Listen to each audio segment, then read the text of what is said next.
Alors moi je suis Christophe Leroy, je suis médecin réanimateur et je suis en charge du coup du service de réanimation. Moi, je suis Laure Aimé, infirmière depuis 15 ans sur le service de réanimation. Christophe Leroy, actuellement déjà la situation à l'hôpital Émile Roux en réanimation, quelle est-elle? Alors c'est une situation qui est très tendue puisque notre service est plein de manière continue depuis déjà plusieurs semaines.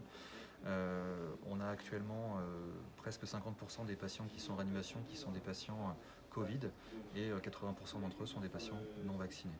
Oui, c'est ça, la part des vaccinés, elle est vraiment plus importante et vous le Oui. voyez, et même les vaccinés, il n'y a pas forcément, on va dire, il y a des antécédents, on va dire. Effectivement, on a une patiente donc, sur 5 qui est vaccinée, mais qui est une personne qui a de lourds antécédents, et notamment des antécédents d'immunodépression, qui peuvent expliquer malheureusement pourquoi elle n'a pas répondu au vaccin. Oui. Donc ça symbolise quoi? Ça veut dire qu'il y a une grosse tension pour l'instant sur l'espace réanimation de l'hôpital Émile Roux. Alors oui, effectivement, 5 patients, ça peut paraître dérisoire quand on est dans des régions comme l'Île-de-France. Nous, en Haute-Loire, on a 12 lits de réanimation pour tout le département. Quand près de la moitié d'entre eux sont pris par des patients Covid, ça met en tension le système de manière vraiment importante et ça risque de nous amener, comme lors des précédentes vagues, à ouvrir de nouveaux lits au prix d'une déprogrammation des activités chirurgicales. Et voilà, au niveau des équipes, parce que vous dites réouverture, ça peut nous amener à rouvrir des lits, mais est-ce que vous en avez les moyens? Quel est l'état des équipes, des effectifs actuellement? Alors l'état des effectifs, très clairement, il est mauvais. Il est moins bon qu'il y a 2 ans quand tout a commencé, puisqu'on a eu pas mal d'épuisements et de démissions. Donc l'état des équipes n'est pas bon, même si on essaie de faire face quotidiennement.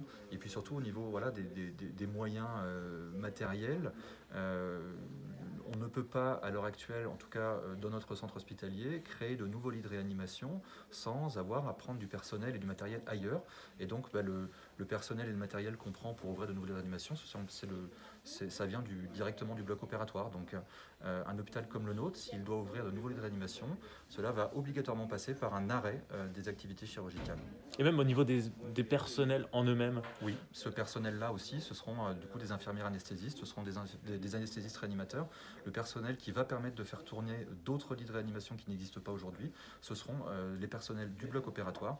Et donc, cela va conduire vraiment de manière inéluctable à un arrêt des activités chirurgicales si on doit upgrader nos lits de réanimation. Mais vous disiez tout à l'heure, on ne peut pas faire comme on fait depuis 2 ans, on ne pourra pas augmenter indéfiniment. C'est aussi aujourd'hui ce problème qui se pose sur le service de réanimation. Alors effectivement, sans déprogrammation chirurgicale, on ne pourra pas.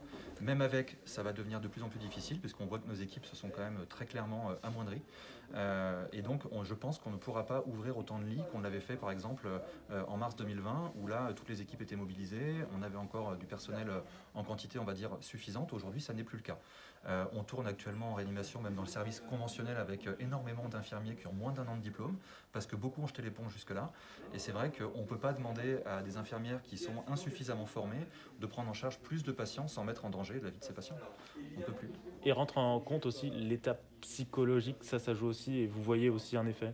Oui, on voit un réel épuisement de notre personnel, oui, on ne va pas le nier, et surtout, c'est vraiment, comme l'a fait remarquer Laure il y a quelques minutes, le vrai problème, c'est que à l'époque où il n'y avait pas de vaccin, où les gens vraiment venaient là parce qu'ils n'avaient pas de chance et que le Covid leur était tombé dessus, il y avait vraiment, on était prêt à se dépasser.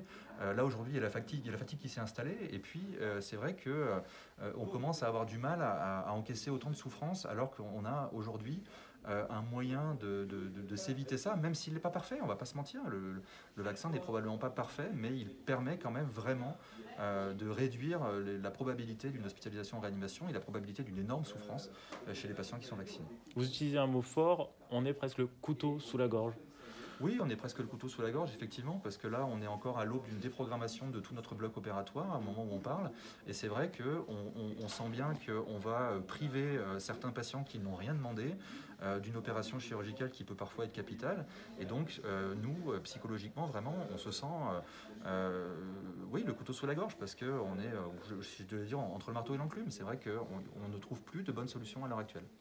Et donc voilà, juste le chiffre, vous l'avez peut-être évoqué au départ, voilà, sur les effectifs, c'est 5 en réanimation et 4 Alors, Actuellement, au moment où on est en train de parler, oui, il y a 5 patients en réanimation pour une infection à Covid-19 et 80% d'entre eux, soit 4 patients, sont non vaccinés. Donc aujourd'hui, c'est un appel, c'est quoi en fait vraiment le message que vous souhaitez porter?